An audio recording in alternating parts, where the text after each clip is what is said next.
Thank you, Mr. Speaker. Members, thank you. In closing, I'd like to walk you quickly through analysis of our State House map. You know, Section 2 of the Federal Voting Rights Act provides legal obligations and protection for our state's majority-minority districts, and therefore we've drawn them consistently with Section 2 of the Voting Rights Act. And Section 5 of the Voting Rights Act provides legal protections and obligations for minority districts in Collier, Hardy, Hendry, Hillsborough, and Monroe counties, and therefore we've drawn them consistently with that provision in mind. And state law prohibits drawing out districts with a political intent, and we have followed the law. Newspaper accounts of the profound impacts of our State House map point to a drawing of this map without intent.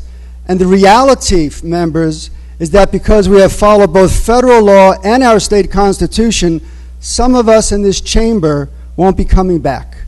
And it has nothing to do with term limits. State law also requires that we not diminish existing opportunities for racial and language minorities, and to diminish the likelihood of something means to make it less likely or less able. And that also has not occurred in the State House map.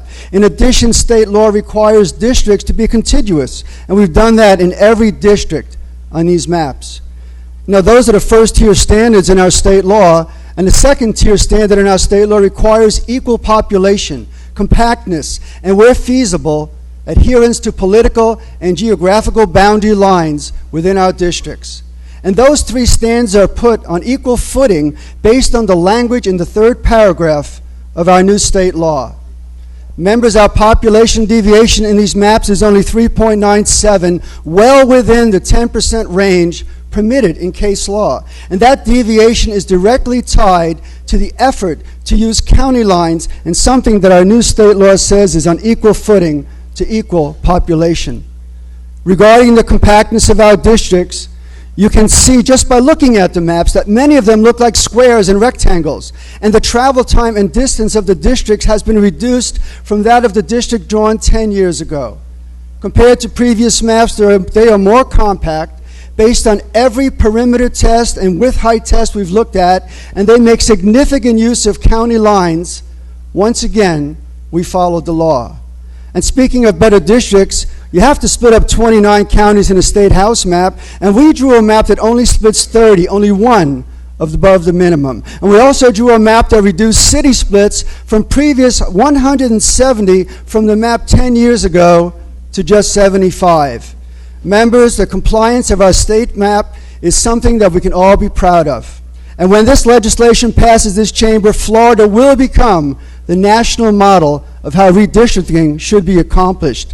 These maps conform to all the legalities of Amendment 5. These maps conform to the requirements of the Voting Rights Act. These maps were drawn by the most open, transparent, and bipartisan method in our history.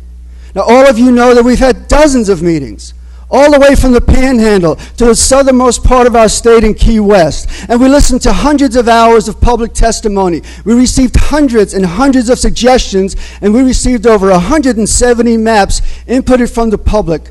But most important, we actually used many of those ideas suggested from our citizens when the final maps were drawn.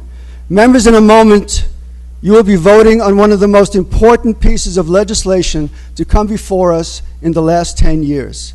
And with that, I urge each of you to vote yes for Senate Joint Resolution 1176 and send a clear message that the Florida House rose above the rhetoric and created legally compliant districts. Thank you, Mr. Speaker.